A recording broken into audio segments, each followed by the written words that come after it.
भगवान श्री राम ने जीवन की मर्यादाओं को समझाया तो भगवान श्री कृष्ण ने जीवन जीने की कला का संदेश दिया। भगवान श्री कृष्ण के भक्तों की इस देश में कोई कमी नहीं, लेकिन हर भक्त अपने अंदाज में श्री कृष्ण की भक्ति में जुटा नजर आता है।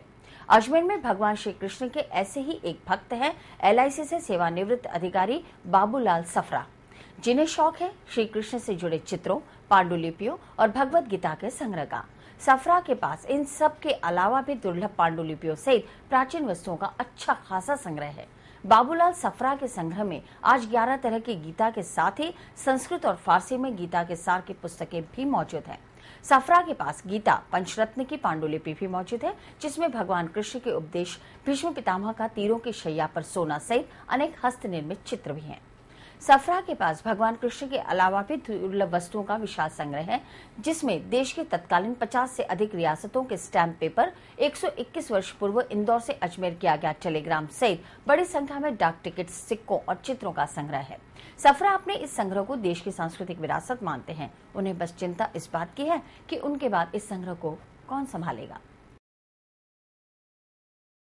पिछले 40 सालों से मैं सांस्कृतिक विरासत से संबंधित सामग्री का संग्रह कर रहा हूँ। बचपन से दादाजी ने मुझे एक बार एक वाशर टाइप का एक पैसा दिया था, जिसको मैंने फेंक दिया।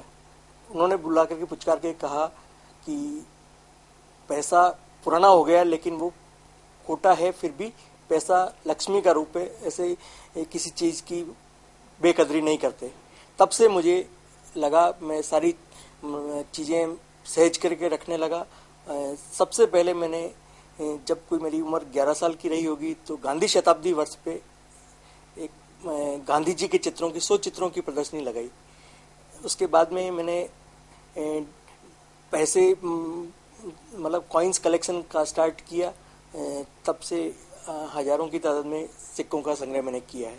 डाक सामग्री का जहाँ तक प्रश्न है, लगभग 125 देशों के डाक टिकट का संग्रह मैंने किया है।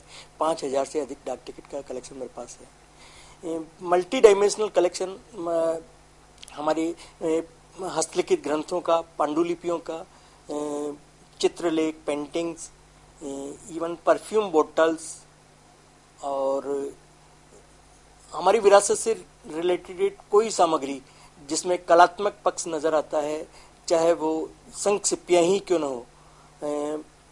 हिंदुस्तान के अलग अलग विभिन्न भागों में मुझे जाने का अवसर मिला, तो उस अवसर को मैंने इस्तेमाल किया और हर वहाँ जगह से कुछ न कुछ चीज़ विरासत से जुड़ी मैंने जुटाने की कोशिश की।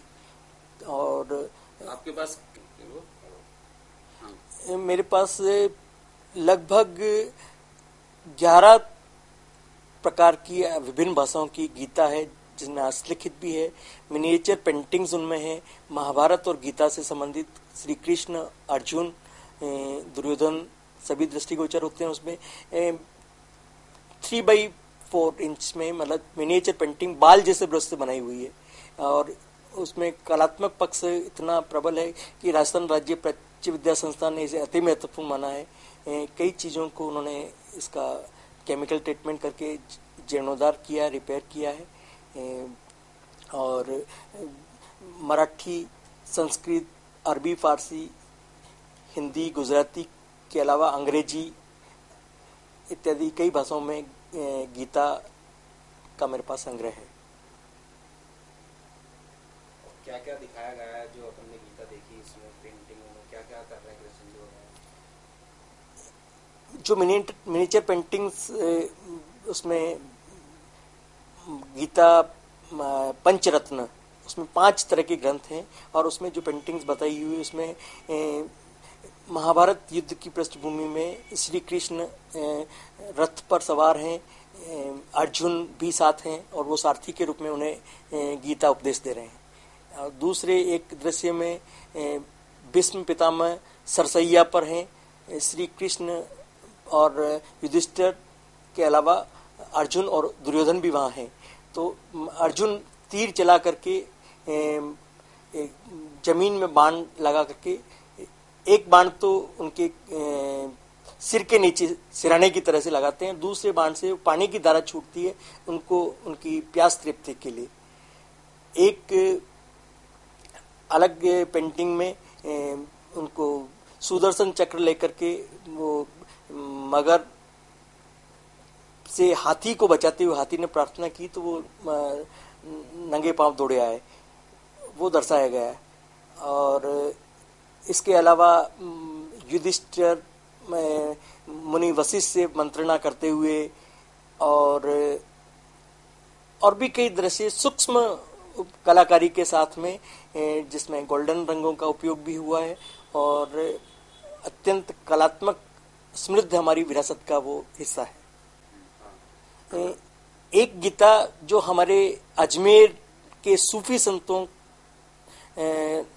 के द्वारा अरबी फारसी में लिखी गई है, उसमें संस्कृत के सभी श्लोक का अरबी फारसी में अनुवाद है और उसमें सृष्टि के ब्रह्मांड, सौर चक्र, राशि चक्र, मतलब इससे संबंधित सूक्ष्म विश्लेषण चार्ट बना करके किया हुआ है।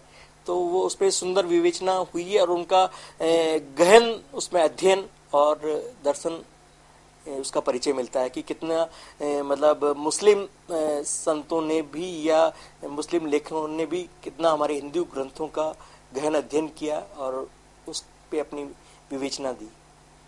प्रारंभ में विद्यार्थी जीवन में ही जब मैंने अपनी पहली प्रदर्शनी लगाई थी गांधी शताब्दी वर्ष पर, तो उसके लिए मुझे पुरस्कृत किया गया, सम्मानित हुआ, उससे मुझे प्रोत्साहन मिला। उसके बाद में मैं स्कूल और कॉलेज में विभिन्न अवसरों पर टूर्नामेंट्स में अपने संग्रह से संबंधित प्रदर्शनियां लगाई, जिसके लिए मुझे पुरस्कार मिले।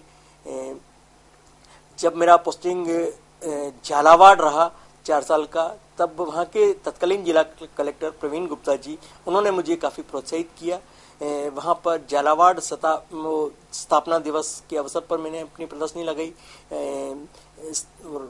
राजस्थानी साहित्यकार सम्मेलन के अवसर पर मैंने अपनी प्रदर्शनी लगाई। उनका टूरिज्म डिपार्टमेंट के सहयोग से और जिला प्रशासन, पुलिस प्रशासन का मुझे पूरा सहयोग मिला। इसके बाद में छबड़ा, तो इसके लिए मुझे राजस्थान साहित्यकार सम्मेलन में सम्मानित किया गया और जिला कलेक्टर झालावाड़ तथा जिला कलेक्टर 12 उनकी तरफ से सम्मानित किया गया। वहाँ पर मैंने अपने स्टैम्प पेपर्स का कलेक्शन प्रदर्शित किया था, जिसमें राजस्थान की विभिन्न 50 रियासतों से संबंधित 100 चुने हुए स्टैम्प पेपर्स का कलेक्शन था, जो 18 डिफरेंट भाषाओं में थे। और अभी हाल ही में जिला प्रशासन ने इसको मान्यता मेरे कलेक्शन का उसको देते हुए सम्मानित किया है, जो एक विरासत का सम्मान है। एक लेटर भी पड़ा हुआ है आपके पास भागचंद जी कोटी को लेकर। हाँ हाँ,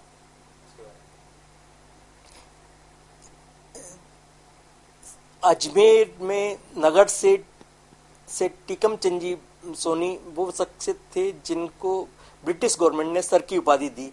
उनके पिता श्री टीकम चंद जी अच्छे समाज सेवी थे। जयपुर महाराजा सवाई माधो सिंह जी द्वारा उनका सम्मान किया गया, उन्हें स्वर्ण पटक भेंट किया गया था। उस अवसर पर जो सम्मान पत्र, अभिनंदन पत्र मूल उन्हें भेंट किया गया था, वो पेंटिंग में है और कविता के रूप में है। 1 जुलाई 1921 का वो मूल अभिनंदन पत्र मेरे पास सुरक्षित है पिछले 25 सालों से। क्या उद्देश्य है आपका ये सब सामान जमा करने का? मेरा उद्देश्य ये है कि लोगों में हमारी सांस्कृतिक धरोहर के प्रति जागरूकता पैदा हो, लोग उसके बारे में जाने, समझें, सहेज के रखें और हमारी विरासत का सम्मान करें।